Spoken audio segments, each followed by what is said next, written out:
Assalamualaikum warahmatullahi wabarakatuh. Di sini kami akan mempresentasikan tentang manajemen pemasaran untuk pertemuan yang ke-9. Perkenalkan kami nama kelompok yang pertama, kelompok kami terdiri dari dua orang, yaitu yang pertama Ferlian Noval Safli, yang kedua adalah Edgar Geralvin. Kemudian untuk materi pertemuan ke-9 ini, yaitu yang pertama adalah menentukan strategi produk, kemudian yang kedua adalah merancang dan mengelola jasa. Kemudian yang ketiga adalah mengembangkan program dan strategi penetapan harga. Untuk yang pertama adalah menentukan strategi produk.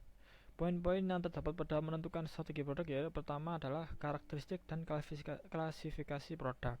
Kemudian yang kedua adalah diferensiasi antara produk dan jasa. Kemudian yang ketiga adalah hubungan produk dan merek. Kemudian yang keempat adalah pengemasan, pelabelan, penjaminan, dan garansi. Untuk yang pertama yaitu karakteristik dan klasifikasi produk. Yang pertama, dalam hal tersebut ada tingkatan produk yaitu hierarki nilai pelanggan atau customer value hierarchy. Dalam merencanakan tawaran pasarnya, pemasar perlu memberikan secara mendalam 5 tingkatan produk Masing-masing tingkat menambahkan lebih banyak nilai pelanggan dan kelimanya membentuk hierarki nilai pelanggan. Yang pertama adalah manfaat inti atau core benefit, yaitu layanan atau manfaat mendasar yang sesungguhnya dibeli pelanggan. Atau seperti seorang tamu seorang tamu hotel membeli atau istirahat dan tidur, dan pemasar harus memandang dirinya sebagai penyedia manfaat. Kemudian yang kedua adalah produk dasar atau basic product, yaitu pemasar harus mengubah manfaat inti tersebut menjadi produk dasar. Dengan demikian, kamar hotel meliputi tempat tidur, kamar mandi, handuk, meja tulis, meja rias, dan lemari pakaian. Kemudian yang ketiga adalah produk yang diharapkan atau expected product, yaitu beberapa atribut dan kondisi yang biasanya diharapkan pembeli ketika mereka membeli produk ini. Tamu hotel mengharapkan tempat tidur yang bersih, handuk yang bersih, lampu baca, dan kadar ketenangan tertentu. Yang keempat adalah produk yang ditingkatkan atau augmented product, yaitu pemasar menyiapkan produk yang melampaui harapan pelanggan.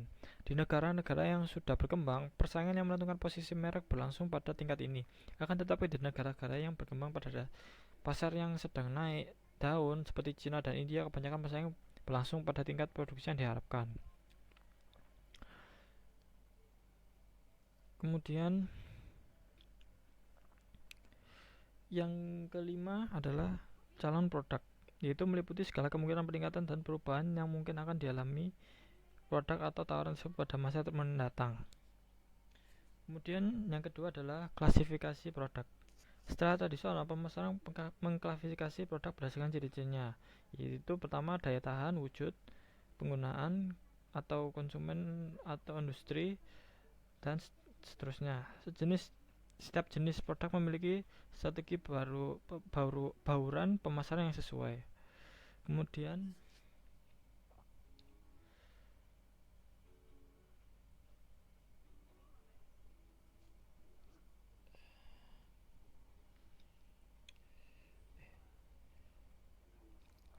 yang kedua adalah klasifikasi barang konsumen.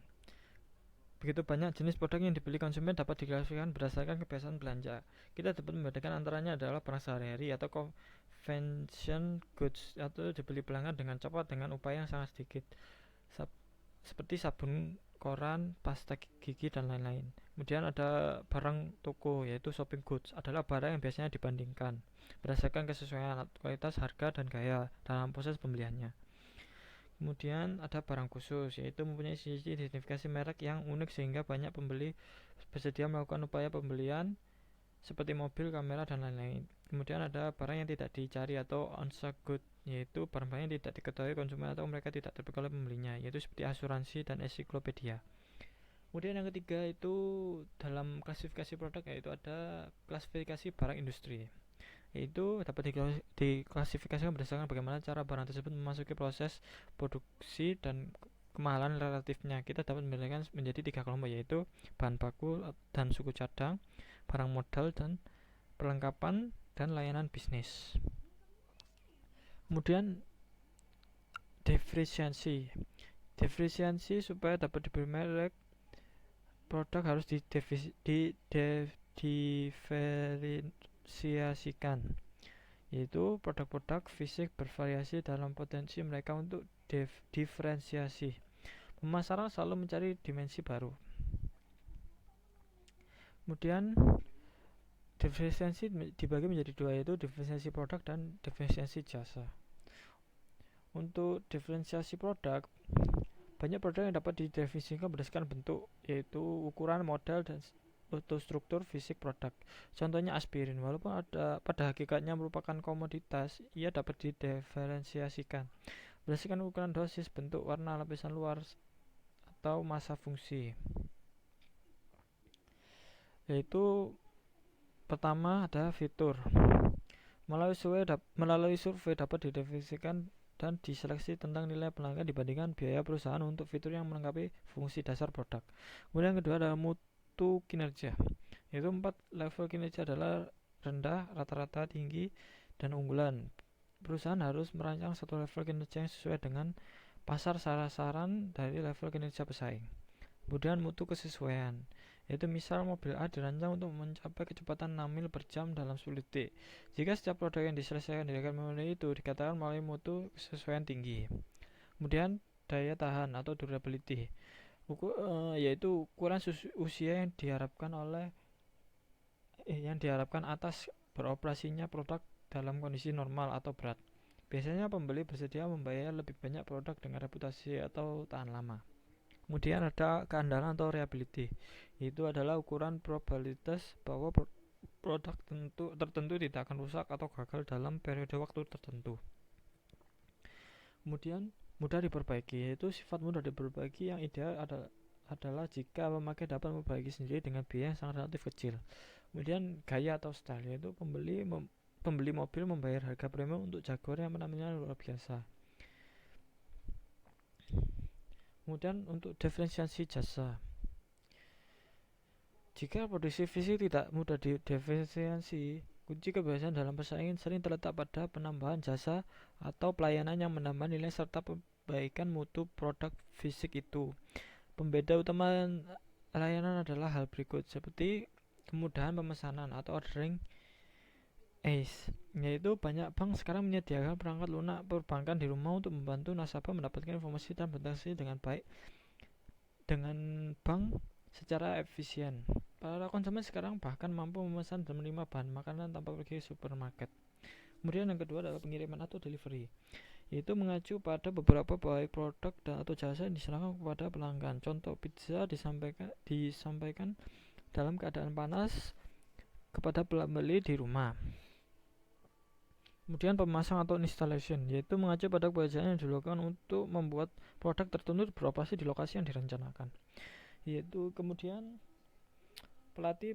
pelatihan pelanggan atau customer training, yaitu mengacu pada pelatihan bagi para pegawai pelanggan untuk menggunakan peralatan dari penjual secara tepat dan efisien. Kemudian konsultasi pelanggan atau customer consulting, yaitu mengacu pada pelayanan data, sistem informasi, dan saran yang diberikan penjual kepada pembeli. Kemudian pemelihara dan perbaikan atau maintenance and repair, yaitu merupakan program pelayanan perusahaan untuk membantu pelanggan menjaga produk yang mereka beli senantiasa dalam kondisi kerja yang baik. Kemudian ada hubungan produk dan merek, yaitu yang pertama ialah hierarki produk, yaitu hierarki produk ini berbentangan dari kebutuhan dasar hingga barang-barang khusus yang memuaskan kebutuhan tersebut. Ada 6 tingkat hierarki produk, yaitu keluarga kebutuhan atau need family, yaitu kebutuhan ini berdasari keberadaan suatu kelompok produk, yaitu contoh keamanan. Kemudian keluarga produk atau produk family, yaitu semua kelas produk yang dapat memenuhi kebutuhan ini dalam lumayan efektif. Kemudian 3 adalah kelas produk, yaitu sekelompok produk dalam keluarga produk yang diakui mempunyai ikatan fungsional tertentu, contoh instrumen keuangan. Kemudian lini produk, yaitu sekelompok produk yang melakukan fungsi yang sama, yaitu pelanggan yang sama, saluran yang sama, dan tentang harta tertentu, contoh asuransi jiwa. Kemudian 5 jenis produk atau produk type, yaitu sekelompok barang dalam lini produksi yang sama-sama memiliki salah satu dari beberapa kemungkinan bentuk tersebut, seperti contoh asuransi berjangka. Kemudian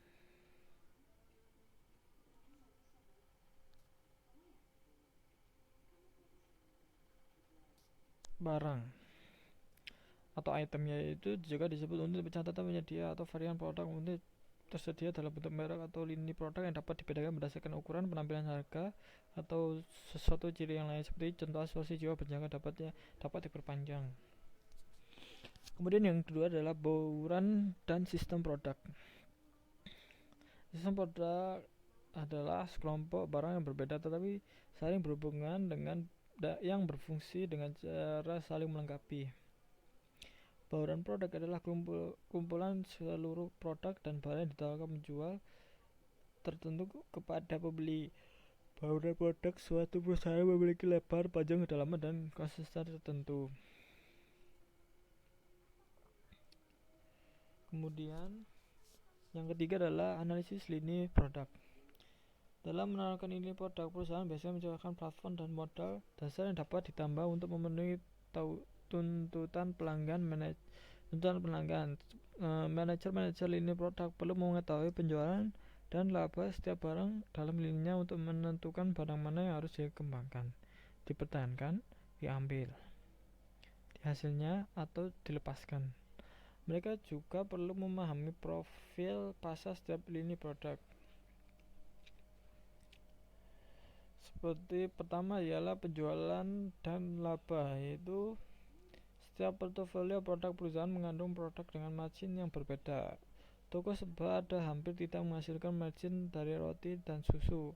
Margin yang lumayan besar dihasilkan dari makanan kaleng dan beku.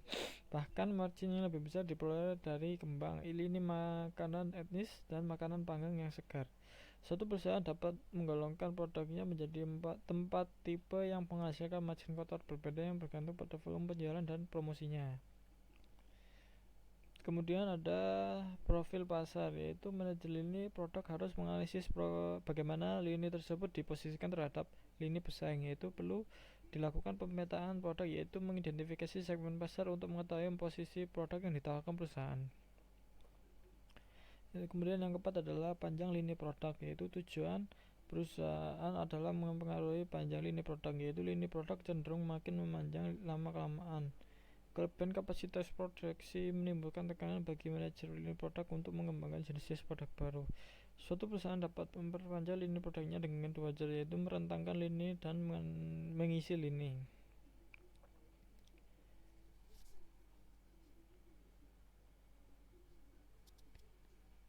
Kemudian untuk yang kelima ialah penetapan harga baruan atau product mix pricing, yaitu menggambarkan konsep penetapan harga taktik secara rinci, namun perlu mempertimbangkan beberapa isu penetapan harga bauran produk di sini, yaitu perusahaan mencari beberapa harga yang memaksimalkan laba dari seluruh bauran. Kita dapat membedakan 6 keadaan yang melibatkan penetapan harga baruan, yaitu penetapan harga lini produk atau produk lini pricing, yaitu perusahaan biasanya menggabungkan lini-lini produk alih-alih hanya satu produk dan memperkenalkan tahap-tahap harga. Kemudian yang kedua adalah penetapan harga ciri pilihan atau optional feature pricing, yaitu banyak restoran menetapkan harga-harga yang tinggi atau untuk minumannya dan harga yang rendah untuk makanannya. Pendapatan dari makanan penutup biaya dari minuman menghasilkan laba. Hal ini menjelaskan mengapa pelayanan sering mendesak habis-habisan akan pelanggan memesan minuman.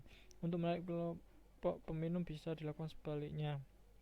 C, yaitu penetapan harga produk pelengkap atau captive product pricing, yaitu beberapa produk memerlukan penggunaan produk tambahan atau produk pelengkap. Terdapat bahaya dalam menentukan harga produk pelengkap terlalu tinggi. Caterpillar memperoleh laba yang tinggi untuk suku cadang dan layanannya. Hal ini melahirkan para pembaca atau memasukkan suku cadang dan menteri jalanan yang lebih murah. Kemudian penetapan harga dua bagian atau two-part pricing, yaitu perusahaan jasa menggunakan penetapan ini yang terdiri dari atas tarif tetap ditambah biaya pemakaian yang tidak tetap. Perusahaan jasa menghadapi masalah yang mirip dengan penetapan harga produk pelengkap. Tarif tetap cukup rendah untuk laba yang maksimal. Kemudian penetapan harga produk sampingan atau by-product pricing, yaitu produksi barang tertentu seperti minyak bumi dan lain-lain sering menghasilkan produk sampingan. Setiap pendapatan yang diperoleh dari produk sampingan memudahkan pengenaan harga yang lebih rendah untuk produksi utamanya. Berdasarkan harga penggabungan produk atau product bonding pricing, yaitu perusahaan sering menggabungkan produk-produk dengan ciri-ciri khas barang atau feature. Studi telah menunjukkan bahwa ketika kegiatan promosi meningkatkan pada butir-butir individual dalam gabungan tersebut, pembeli merasa kurang berhemat dan kurang tepat untuk membayar harga gabungan. Riset menawarkan 3 penambah strategi penggabungan.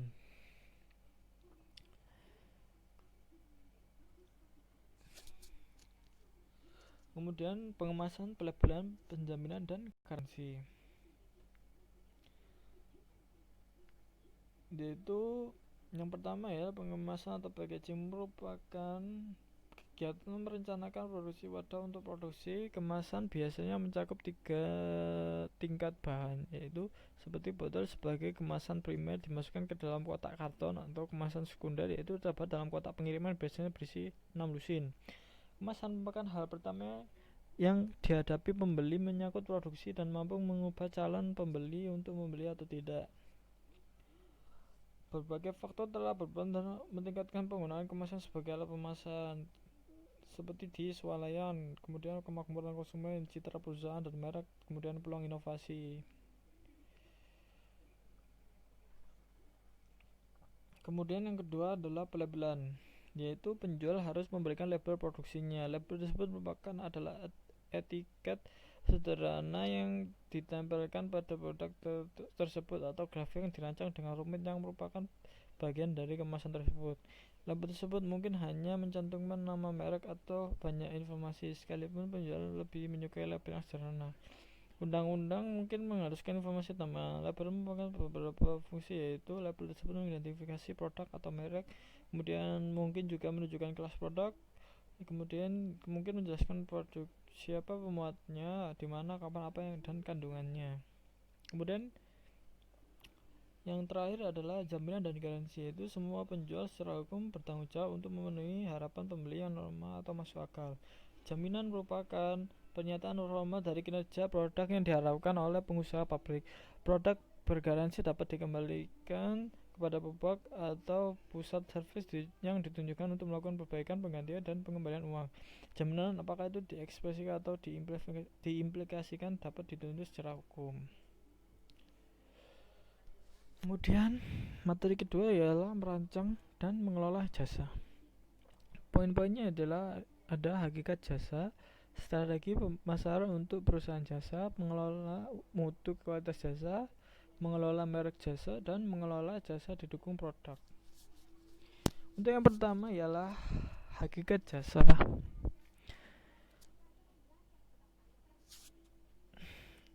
Jasa adalah setiap tindakan atau kinerja yang dapat ditawarkan suatu pihak kepada pihak lain, pada dasarnya tidak berwujud dan tidak dapat mengakibatkan kepemilikan apapun. Jasa tersebut mungkin saja atau mungkin juga tidak terkait dengan suatu produk fisik. Kemudian yang pertama ini, dalam hakikat jasa terdapat industri jasa. Sektor pemerintah atau pengadilan atau pelayanan ketenagakerjaan, rumah sakit, lembaga pemberi pinjaman, militer, kepolisian, pemadam kebakaran, kantor pos, lembaga pembuat aturan, dan sekolah-sekolah berada dalam bisnis jasa.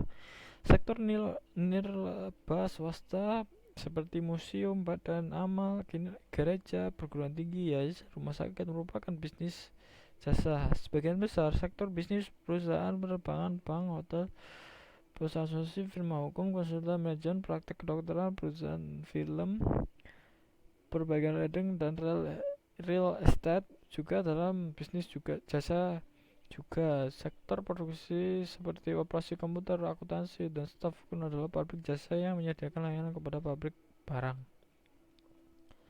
Kemudian yang kedua adalah kategori bawahan jasa, yaitu pertama ialah barang berwujud murni, yaitu semakin canggih secara teknologis produk generik atau seperti mobil dan komputer, penjualannya semakin bergantung pada mutu dan ketersediaan layanan pelanggan yang menyertainya.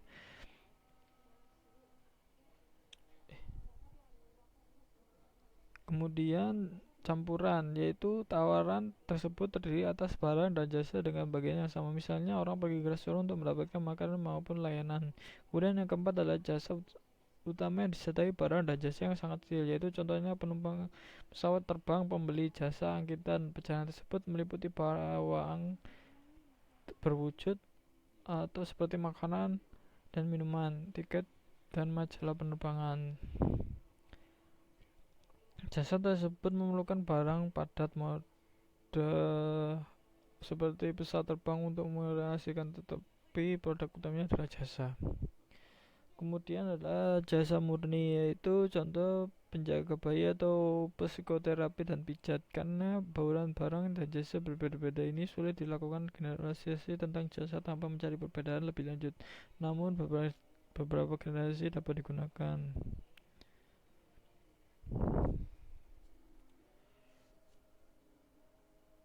Kemudian ada karakteristik jasa yang mencolok, yaitu pertama dialah tidak berwujud atau intangibility, yaitu berbeda dari produk fisik.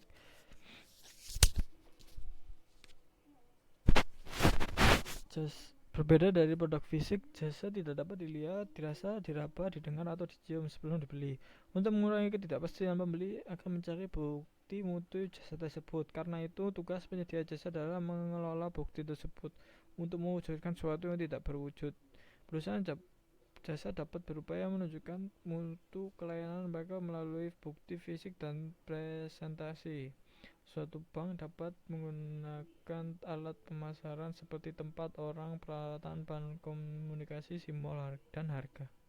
Kemudian yang kedua adalah tidak terpisah atau inseparability, yaitu biasanya jasa dihasilkan dan dikonsumsi secara bersamaan. Hal ini tidak berlaku bagi barang-barang fisik yang diproduksi, disimpan sebagai persediaan, distribusikan melalui banyak penjual, dan dikonsumsi kemudian. Jika seorang memberikan jasa tersebut, penyedia adalah bagian dari jasa itu.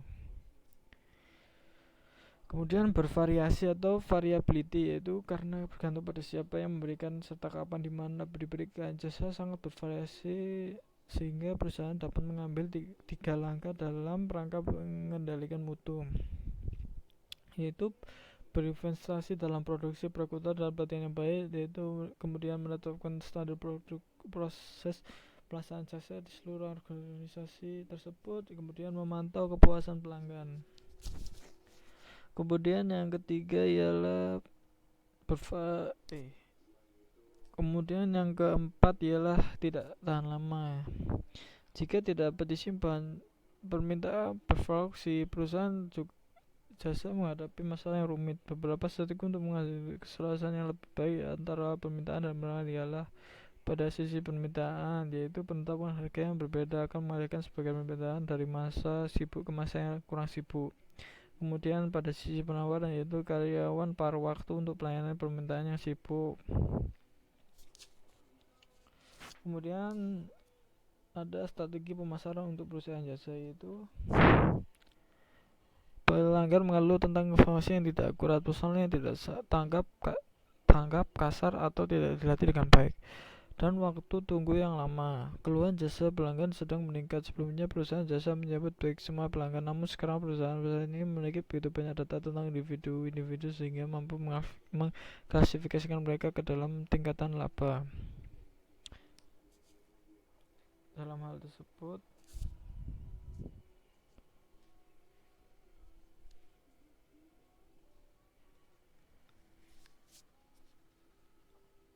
pergeseran hubungan pelanggan yang paling penting ialah internet telah memberdayakan pelanggan dengan memungkinkan mereka melakukan kemarahan terhadap pelayanan yang jelek.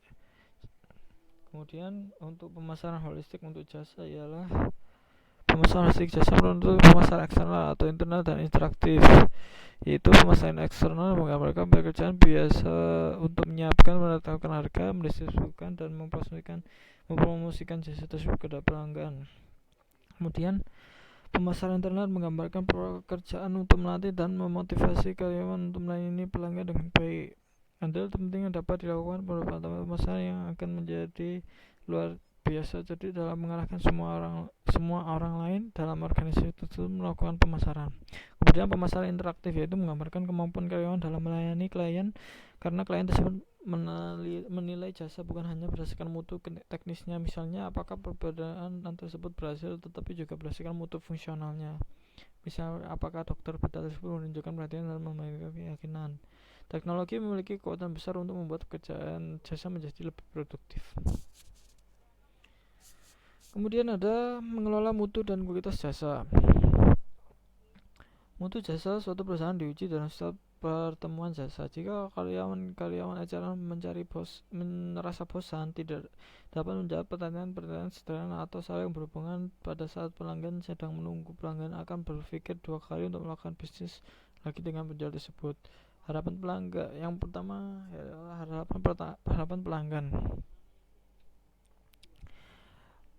Terdapat 5 kesenjangan yang bahkan keterbatasan dalam penyerahan jasa, yaitu pertama adalah kesenjangan antara harapan konsumen dan prestasi manajemen, yaitu pengurus rumah sakit mungkin berpikir bahwa pasien menginginkan makanan yang lebih enak, tetapi pasien mungkin lebih menginginkan daya tanggap perawat.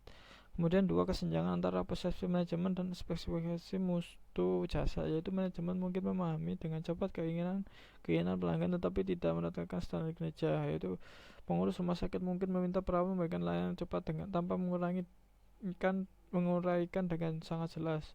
Kemudian 3, kesenjangan antara spesifikasi mutu jasa dan penyerahan jasa, yaitu karyawan mungkin kurang terlatih, tidak mampu atau tidak mau mematuhi standar, atau mungkin dihadapkan pada standar yang saling bertentangan. Kemudian keempat adalah kesenjangan antara penyerahan jasa dan komunikasi eksternal, seperti harapan-harapan konsumen yang dimulai pernyataan yang dikeluarkan perwakilan dari iklan perusahaan. Kemudian yang kelima adalah kesenjangan antara persepsi jasa dan jasa yang diharapkan, yaitu konsumen memiliki persepsi yang keliru tentang mutu jasa tersebut, seperti dokter mungkin tetap mengunjungi pasien untuk menunjukkan kepeduliannya, tetapi pasien menafsirkan hal tersebut sebagai indikasi bahwa ada sesuatu yang benar-benar tidak beres. Kemudian yang kedua adalah praktek terbaik manajemen mutu jasa, yaitu perusahaan jasa yang dikelola dengan sangat baik melakukan praktek umum seperti berikut, yaitu konsep strategi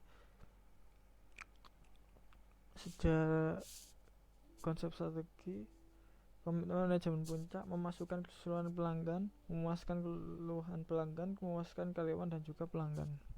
Untuk yang pertama yaitu konsep strategi, yaitu perusahaan jasa yang terobsesi dengan pelanggan, yaitu perusahaan ini memiliki pengertian yang jelas mengenai pelanggan, sasarannya dan kebutuhan mereka. Sementara kebanyakan perusahaan yang ngejar para pialang online berbasis pelanggan kayak e-trade menargetkan generasi X berusia 24-30 yang lebih jelas teknologi dan berkecukupan, namun umumnya diabaikan perusahaan lain. Kemudian komitmen manajemen puncak, yaitu manajemen perusahaan tidak hanya memandang kinerja keuangan setiap bulan, tetapi juga mengukur masing-masing bagian berdasarkan kualitas pelayanan, kebersihan, dan nilai. Kemudian memuaskan keluhan pelanggan, yaitu pelanggan yang keluhannya diselesaikan dengan memuaskan sering menjadi lebih setia kepada perusahaan daripada pelanggan tidak pernah dipuaskan. Itu perusahaan yang mendorong pelanggan yang kecewa untuk menyampaikan keluhan dan juga memberdayakan karyawan memperbaiki keadaan tersebut langsung di tempat, memperoleh pendapatan yang lebih tinggi dan laba yang lebih besar dibandingkan dengan perusahaan tidak memiliki pendekatan sistematis untuk mengatasi kegagalan layanan. Kemudian memuaskan karyawan dan juga pelanggan. Perusahaan yang keunggulan tahu bahwa sikap karyawan yang positif akan meningkatkan loyalitas pelanggan yang lebih kuat. Ada korelasi yang tinggi antara kepuasan pelanggan, kepuasan karyawan, dan probabilitas perusahaan.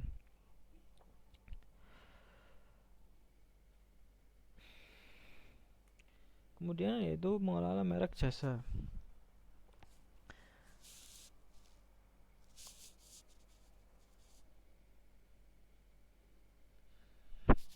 Sejumlah merek yang sangat kuat di dunia adalah jasa, yaitu jasa keuangan seperti Citibank, American Express, dan lain-lain.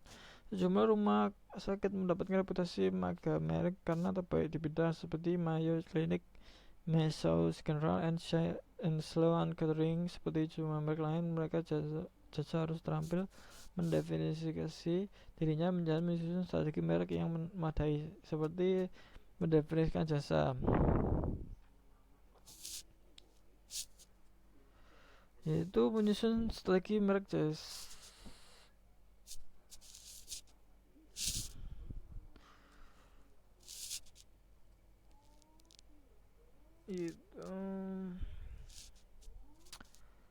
Pertama adalah pemilihan unsur merek, yaitu ingatan atas merek menjadi penentu keberhasilan penjualan. Pada kasus ini, nama merek yang mudah diingat menjadi sangat penting. Unsur merek lain seperti logo, simbol, karakteristik, slogan juga mampu membangun kesadaran atas merek dan cita merek. Kemudian yang kedua adalah penetapan dimensi citra atau image.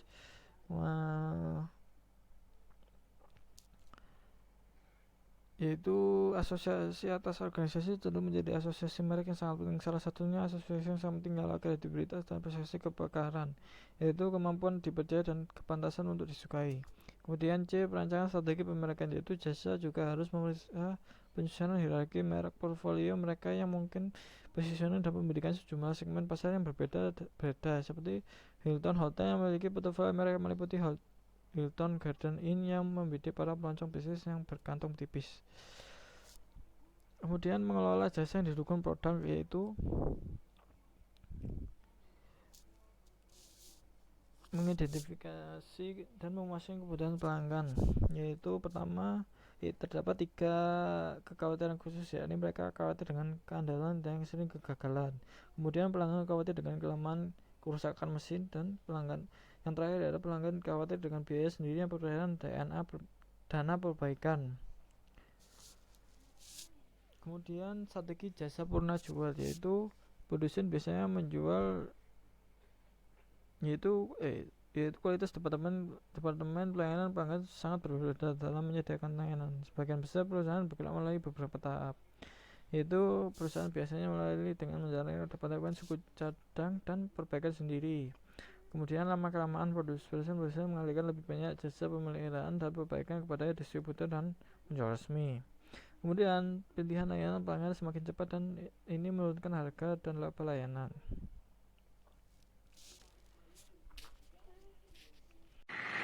Saya akan melanjutkan materi tentang bab 19, materi bab 4, mengembangkan program dan strategi penetapan harga, yaitu memahami penetapan harga. Bagaimana perusahaan menetapkan harga?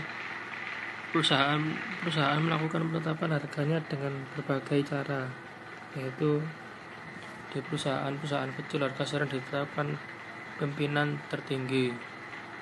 Di perusahaan besar, penetapan harga ditangani manajer divisi dan lini produk. Yang lain menggunakan harga sebagai alat strategi penting. Mereka mengkustomisasi harga dan penawaran berbasis pada nilai dan biaya segmen. Di sini saya akan menjelaskan tentang penetapan harga. Penetapan harga yaitu memahami penetapan harga tidak hanya sekedar angka pada label atau barang sepanjang sejarah. Pada umumnya harga ditetapkan melalui negosiasi antara pembeli dan penjual.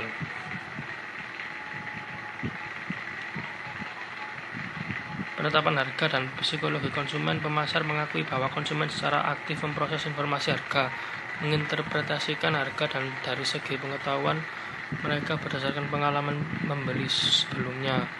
Memahami bagaimana konsumen sampai pada pemahaman mereka tentang harga merupakan prioritas pemasaran yang penting.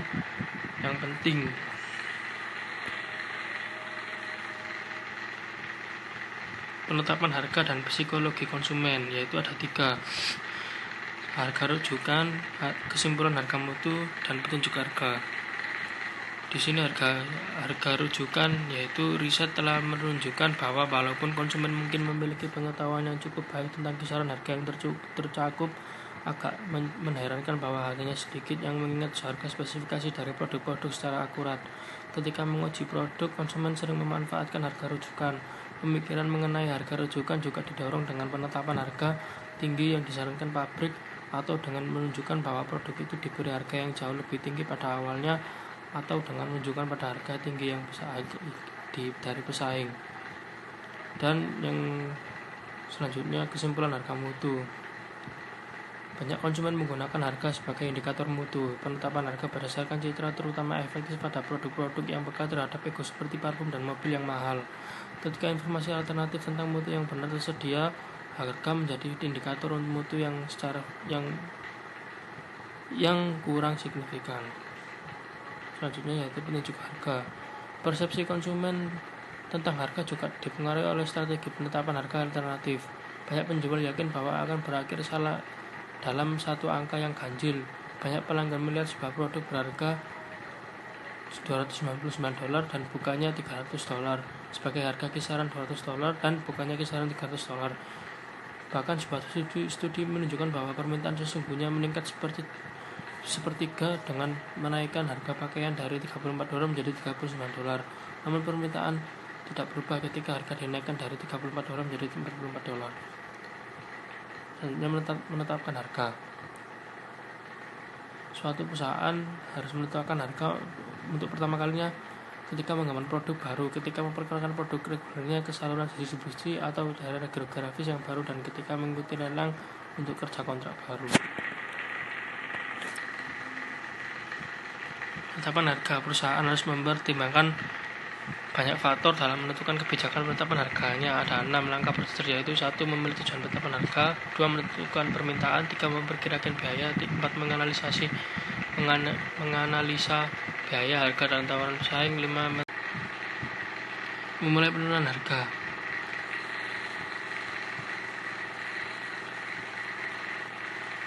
Beberapa keadaan menyebabkan perusahaan menurunkan harga. Salah satunya adalah kapasitas pabrik yang berlebihan. Perusahaan tersebut mungkin hanya mengandalkan penetapan harga agresif, tetapi tidak dengan memulai penurunan harga. Perusahaan tersebut mungkin akan memicu perang harga. Perusahaan-perusahaan kadang-kadang memulasi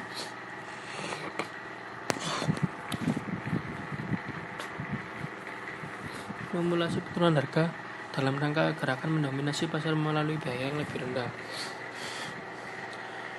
Strategi penurunan harga mengandung kemungkinan jebakan, yaitu jebakan mutu rendah. Konsumen akan menganggap bahwa mutu tersebut rendah. Jebakan pangsa pasar abu. Harga rendah merebut pangsa pasar, tetapi bukan kesetiaan pasar. Pelanggan yang sama akan beralih ke setiap perusahaan yang memberikan harga yang lebih rendah yang datang kemudian. Jebakan dompet tipis. Pesaing dengan harga yang lebih tinggi mungkin akan menurunkan harganya dan mungkin memiliki daya tahan yang lebih lemah karena memiliki cadangan tunai yang lebih banyak.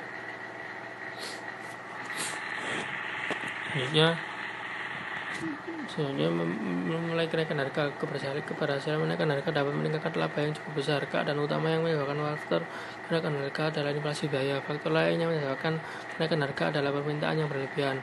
Harga dapat dinaikkan dengan cara-cara yang berikut. Masing-masing memiliki dampak yang berbeda terhadap pembeli. Penundaan pengumuman harga. Perusahaan tersebut tidak menetapkan harga akhir hingga produk itu selesai atau dikirimkan. Klausula eskalator. Perusahaan tersebut mengharuskan pelanggan membayar harga hari ini dan semua atau sebagian kenaikan inflasi yang terjadi sebelum pengiriman. Pemisahan bagian. Perusahaan tersebut mempertahankan harganya tetapi melepas atau menetapkan harga tersendiri untuk satu atau beberapa elemen yang tadinya merupakan bagian dari tawaran sebelumnya, seperti pengiriman dan pemasangan gratis. Perusahaan mobil kadang-kadang menambah rem anti-lock dan kantong udara samping penumpang sebagai pelengkap tambahan pada kendaraan mereka. Pengurangan diskon. Perusahaan tersebut memerintahkan tenaga penjualannya untuk tidak lagi menawarkan diskon tunai dan diskon kuantitas seperti biasanya. Reaksi pelanggan terhadap perubahan harga. Reaksi pelanggan sering mempertanyakan motivasi di balik perubahan harga. Suatu penurunan harga dapat ditafsirkan dengan berbagai cara yang berbeda. Barang tersebut digantikan model baru, barang tersebut cacat dan tidak begitu laku. Perusahaan tersebut berada dalam kesulitan keuangan, akan turun lebih jauh, mutunya telah dikurangi. Reaksi pesaing. Pesaing kemungkinan besar akan bereaksi jika jumlah perusahaan hanya sedikit dan pembeli memiliki pengetahuan yang sangat lengkap. Reaksi pesaing dapat merupakan masalah khusus bila mereka memiliki proporsi nilai yang kuat.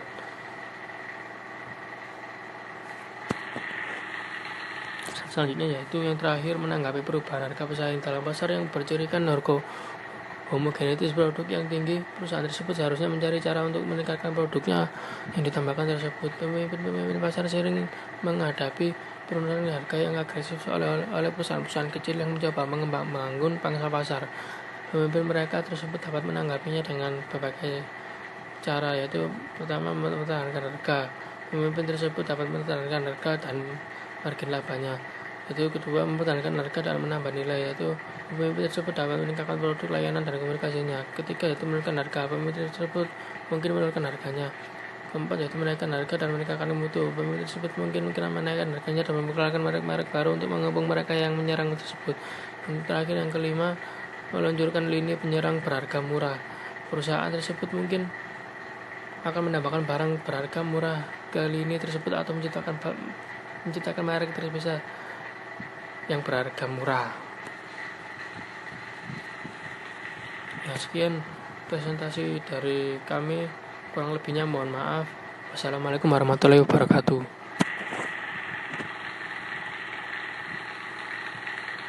Pembelian dalam jumlah besar dan pembelian di luar musim. Manajemen penjualan perlu memantau proporsi pelanggan yang menerima diskon rata-rata dan pemikiran niaga khususnya yang terlalu mengandalkan pendiskonan. Manajemen tingkat tinggi harus melaksanakan analisis harga neto yang menghasilkan diskon, tetapi oleh banyak biaya lain. Dan penetapan harga promosi. Perusahaan dapat menggunakan beberapa teknik penetapan harga untuk merangsang pembeli awalnya, yaitu pasar swalayan dan toko serba ada sering menurunkan harga untuk merek-merek yang sangat terkenal untuk merangsang lalu lintas penjualan selanjutnya. Hal ini akan berhasil jika pendapatan dan dari penjualan selanjutnya dapat menutupi margin yang lebih rendah dari barang-barang pemimpin rugi tersebut. Kedua, yaitu penetapan harga peristiwa khusus. Penjual akan menetapkan harga khusus ya pada musim-musim tertentu untuk menarik lebih banyak pelanggan.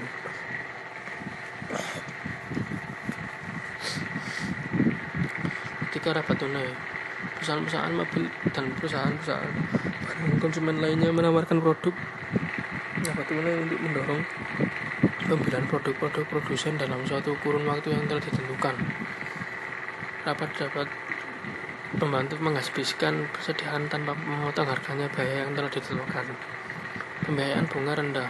Alih-alih menurunkan harganya, perusahaan tersebut dapat menawarkan pembiayaan bunga rendah kepada pelanggannya. Produsen mobil telah mengumumkan pembiayaan tanpa bunga guna menarik pelanggan. Tentunya masa pembayaran yang lebih lama. Penjual khususnya bank, hipotek, dan perusahaan mobil memperpanjang pinjaman untuk periode yang lebih lama dengan demikian menurunkan cicilan bulanan. Konsumen yang sering tidak begitu mencemaskan biaya pinjaman dan lebih mencemaskan apakah mereka mampu membayar cicilan bulannya. Selanjutnya, garansi dan kontrak perbaikan. Perusahaan dapat meningkatkan penjualan dengan menambahkan garansi atau kontrak perbaikan gratis atau berbiaya rendah. Selanjutnya, diskon psikologis. Strategi ini melibatkan penetapan harga yang pura-pura ditinggikan dan kemudian menawarkan produk tersebut dengan penghematan yang lumayan besar.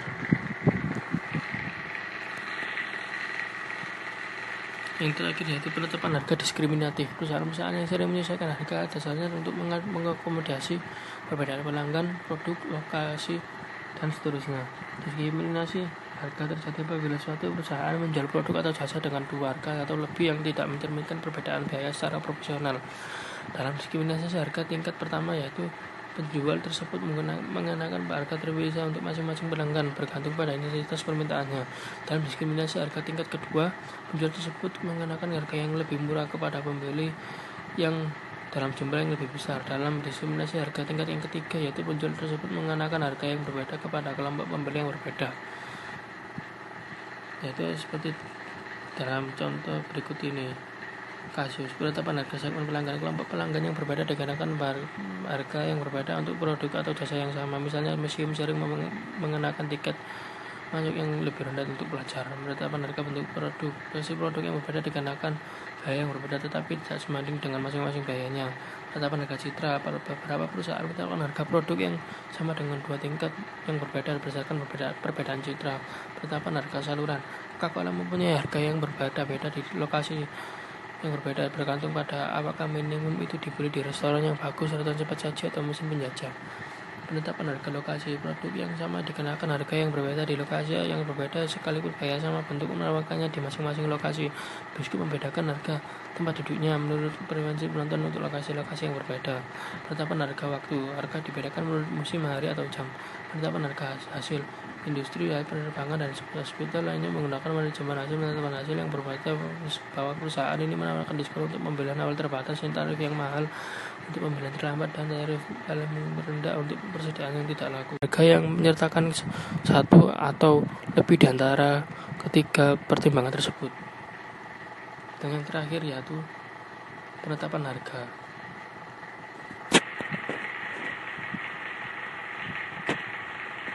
Dan yang selanjutnya penetapan harga markup. Penetapan harga yang paling sederhana ialah menambahkan markup standar pada biaya produk tersebut. Perusahaan-perusahaan yang memperkenalkan produk baru sering menetapkan harga yang tinggi dengan harapan untuk mengembalikan biaya secepat mungkin. Tetapi strategi ini dapat berakibat fatal jika pesaing menetapkan harga yang rendah. Itu selanjutnya penetapan harga sasaran pengembalian. Perusahaan menentukan harga yang akan menghasilkan tingkat pengembalian atau investasi yang dibidiknya. Metode ini juga digunakan perusahaan listrik pemerintah yang perlu memperoleh pengembalian atas investasinya yang adil. Selanjutnya yaitu penetapan harga persepsi nilai. Makin banyak perusahaan mendasarkan harganya pada persepsi nilai pelanggan perusahaan tersebut menggunakan unsur-unsur bauran pemasaran lainnya seperti iklan dan tenaga penjualan untuk mengkomunikasikan dan meningkatkan nilai yang dipersepsikan dalam benak pembeli. Selanjutnya penetapan harga nilai. Penetapan harga nilai bukan sekedar penetapan harga yang lebih rendah. Langkah tersebut ialah persoalan merekayasa ulang kegiatan-kegiatan perusahaan tersebut untuk menjadi produsen yang berbiaya rendah tanpa mengobarkan mutu dan menurunkan harga yang lumayan besar guna menarik sejumlah besar pelanggan yang sadar nilai. Selanjutnya penetapan harga umum. Dalam penetapan harga umum yaitu perusahaan tersebut mendasarkan harganya terutama pada harga pesaing. Perusahaan tersebut mungkin akan mengenakan harga yang sama, lebih tinggi atau lebih rendah daripada pesaing utamanya. Penetapan harga umum lumayan populer apabila biaya sulit diukur atau tanggapan pesaing tidak pasti. Penetapan harga tipe lelang. Penetapan harga tipe lelang mulai makin populer khususnya seiring dengan pertumbuhan internet.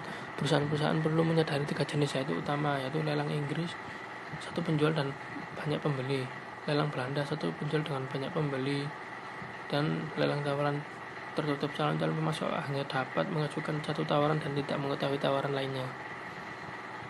Dan yang terakhir yaitu memilih harga akhir.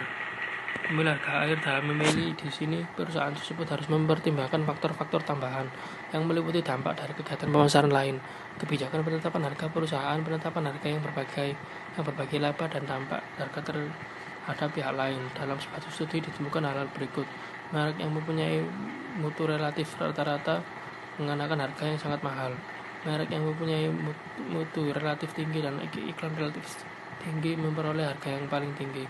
Hubungan positif antara harga yang tinggi dan iklan yang tinggi berlangsung kuat dalam tahap akhir di siklus hidup produk bagi pemimpin pasar. Selanjutnya, menyesuaikan harga. Yaitu ada 4: penetapan harga geografis, diskon dan potongan harga, penetapan harga promosi, dan penetapan harga diskriminatif.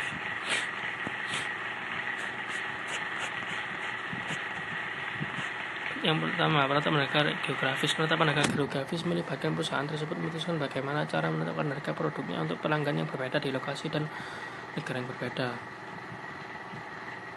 Itu masalah ini sangat berperan penting apabila tidak mempunyai mata uang yang kuat, itu barter, pertukaran barang secara langsung tanpa uang dan keterlibatan pihak ketiga. Kesempatan kompensasi, penjual penerima sekian persen pembayaran dalam bentuk tunai, sisanya dalam bentuk produk. Ketiga, persetujuan beli kembali, penjual menjual pabrik peralatan dan teknologi kepada negara lain dan setuju menerima produk yang dihasilkan dengan peralatan yang dimaksud tersebut.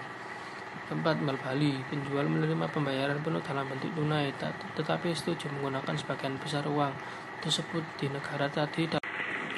Permintaan menentukan batas harga tertinggi yang dapat dikenakan perusahaan untuk produknya yaitu jenis biaya dan tingkat produksi. Biaya perusahaan mempunyai dua bentuk, tetap dan variabel. Biaya fixed cost yang adalah biaya yang tidak akan berbeda karena pengaruh produksi atau penjualan. Perusahaan harus membayar tagihan setiap bulan untuk sewa listrik, bunga, pinjaman, gaji, dan lain-lainnya. Beberapa pengeluarannya. Produksi yang terakumulasi. Semakin berpengalaman dalam memproduksi, metodenya akan membaik.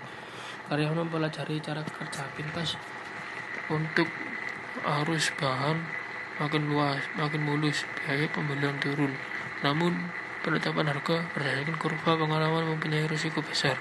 Penetapan harga yang agresif dapat memberi citra murahan kepada produk tersebut. Strategi itu juga mengandaikan bahwa para pesaingnya lemah. Akunting, biaya berdasarkan aktivitas. Biaya produsen akan berbeda untuk masing-masing jaringan dan labanya juga akan berbeda. Untuk memperkirakan profitabilitas sesungguhnya dalam bertransaksi dengan berbagai pengecer yang berbeda, produsen tersebut perlu menggunakan akuntansi biaya berbasis kegiatan. Alih-alih akuntansi biaya standar, penetapan biaya sasaran. Biaya berubah sejalan dengan skala produksi dan pengalaman pengurangan margin laba yang diinginkan dari harga menghasilkan biaya sasaran yang harus dicapai. Masing-masing unsur biaya perancangan, rekayasa, produksi, penjualan harus diuji. Tujuannya ialah mengusahakan supaya proyeksi biaya akhir sesuai dengan kisaran harga yang biaya sasaran tersebut.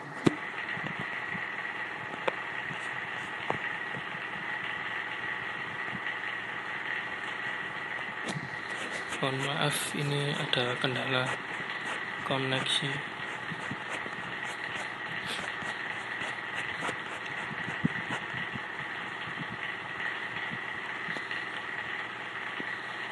Selanjutnya menganalisa biaya, harga, dan tawaran pesaing, yaitu dalam rentang kemungkinan harga yang ditentukan permintaan pasar dan biaya-biayanya, perusahaan harus memperhitungkan biaya, harga, dan kemungkinan reaksi harga pesaing.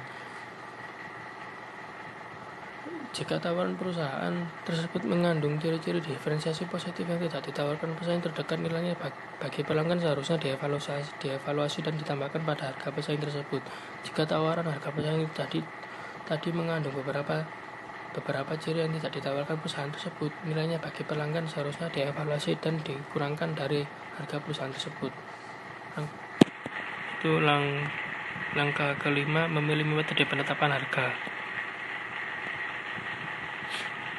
Dengan adanya 3C, yaitu 1. Jadwal permintaan pelanggan, customer demand schedule, fungsi biaya, cost function, dan harga pesaing, competitor price. Perusahaan kini siap memilih harga.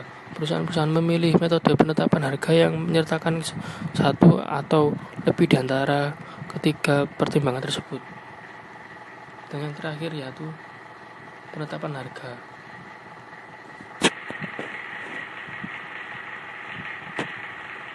Dan yang selanjutnya penetapan harga markup. Metode penetapan harga yang paling sederhana ialah menambahkan markup standar pada biaya produk tersebut. Perusahaan yang memperkenalkan produk baru sering menetapkan harga yang tinggi dengan harapan untuk mengembalikan biaya secepat mungkin. Tetapi strategi ini dapat berakibat fatal jika pesaing menetapkan harga yang rendah. Itu selanjutnya penetapan harga sasaran pengembalian. Perusahaan menentukan harga yang akan menghasilkan tingkat pengembalian atau investasi yang dibidiknya. Metode ini juga digunakan perusahaan listrik pemerintah yang perlu memperoleh pengembalian atas investasinya. Memilih metode penetapan harga dan memilih harga akhir. Langkah yang pertama yaitu memilih tujuan penetapan harga. Makin jelas tujuan suatu perusahaan, makin mudah menetapkan harga. Perusahaan dapat mengharapkan salah satu dari 5 tujuan utama melalui penetapan harga: kelangsungan hidup, laba maksimum sekarang, pangsa pasar maksimum, menguasai pasar secara maksimum, atau kepemimpinan mutu produk. Yang selanjutnya, kelangsungan hidup. Perusahaan dapat mengejar kelangsungan hidup sebagai tujuan utamanya jika terjadi kelebihan kapasitas persaing yang sengit atau keinginan konsumen yang sering berubah-ubah. Kelangsungan hidup adalah tujuan jangka pendek. Dalam jangka panjang, perusahaan tersebut harus belajar bagaimana menambah nilai atau berhadapan dengan kepunahan. Laba maksimum sekarang. Perusahaan tersebut memperkirakan permintaan dan biaya yang terkait dengan harga alternatif dan memilih harga yang menghasilkan laba sekarang. Arus kas atau tingkat pengembalian investasi yang maksimum. Strategi ini mengandaikan bahwa perusahaan tersebut mempunyai pengetahuan tentang fungsi permintaan dan biayanya. Dalam kenyataannya keduanya sulit diperkirakan. Yaitu selanjutnya pasar maksimum. Perusahaan menetapkan harga yang paling rendah dengan berasumsi bahwa pasar tersebut peka terhadap harga. Kondisi-kondisi berikut mendukung penetapan harga yang rendah. Pasar terbaru yang sangat peka terhadap harga, dan harga yang rendah merangsang pertumbuhan pasar. 2. Biaya produksi dan distribusi turun dengan makin terkumulasinya pengalaman produksi. Dan harga yang ketiga yang rendah menghapuskan atau mencegah persaingan. Selanjutnya, menguasai pasar secara maksimum. Perusahaan-perusahaan yang memperkenalkan teknologi baru lebih menyukai penetapan harga yang tinggi untuk menguasai pasar. Pasar masuk akal dalam kondisi tersebut bila sejumlah pembeli yang memadai memiliki permintaan sekarang yang tinggi. Biaya per unit untuk memproduksi volume yang kecil bisa terlalu tinggi sehingga dapat menundukkan menunda keuntungan dan mengenakan harga yang dapat diterap pasar. Selanjutnya, kepemimpinan mutu produk. Banyak merek berusaha keras untuk menjadi barang mewah yang dapat dihasilkan. Produk atau jasa yang bercirikan tingkatan yang tinggi soal mutu, selera, dan status yang dapat dirasakan dengan harga yang cukup tinggi yang tidak di luar jangkauan konsumen. Tujuan lain yaitu organisasi nirlaba dan pemerintah mungkin menggunakan tujuan penetapan harga lainnya. Universitas berupaya untuk mendapatkan pengembalian sebagian biaya karena tahu bahwa organisasi tersebut harus mengandalkan sumbangan swasta dan bantuan pemerintah untuk menutupi biaya selebihnya. Rumah sakit nirlaba mungkin berupaya untuk mendapatkan pengembalian seluruh biaya dalam penetapan harganya.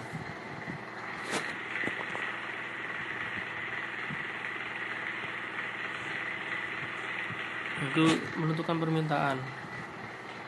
Langkah kedua, setiap harga akan menghasilkan tingkat permintaan yang berbeda dan karena itu mempunyai pengaruh yang berbeda terhadap tujuan pemasaran suatu perusahaan. Dalam kasus biasa, permintaan dan harga berbanding terbalik, makin tinggi harganya makin rendah permintaannya. Dalam kasus barang mewah, kadang-kadang harga naik dan malah penjualan akan makin banyak, bukan makin sedikit. Dan